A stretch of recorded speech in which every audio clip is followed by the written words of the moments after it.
Hi everybody, my name is Lisa Babiak, Living Fully Balanced, and I work with women who are smart and passionate and they want to stop running on empty so that they love their lives again.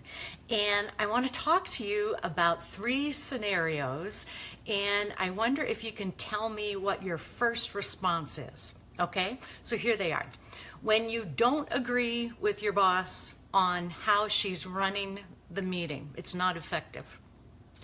When you and your teenage son are not agreeing on curfew time and the use of the family car, and your spouse and you are going head to head on how to raise the kids.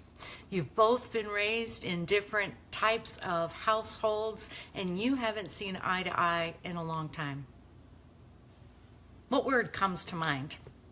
Does the first word come to mind argument? Is it disagreement? Is it confrontation? Is it clashing? First word that comes to my mind is there is a need for a courageous conversation in all 3 of those scenarios. On Thursday of this coming week, I'm actually leading a workshop on the power of courageous conversations, and you are welcome to attend. And as I'm putting details around that workshop today, as I'm working on it from home, I'm thinking of the one mistake that I see the most often when we try to communicate with people. You ready to know it? The biggest mistake I see is that we believe it's our job to change the other person's mind. When we go head to head with something, or when we disagree with somebody, we naturally we start stepping up into this role that it's our job to change their mind so that we can agree. It's the biggest mistake you can make. Because here is the real truth. We never, and I mean never, have the ability to change somebody else. Period. That just isn't possible. We literally cannot change somebody else. But we can change how we respond to the other person. So here is what I want you to do. Rather than using this mistake, I'm going into this conversation and this argument to change the person, think of what the other person's perspective is. Your solution to the biggest mistake is to not think of yourself and your opinion, but to think of the other person and their possible perspective. How many other possible perspectives are there? Numerous, right? They're infinite. Our way isn't the only way. And quite frankly, their way isn't the only way, right? To be open and willing to communicate.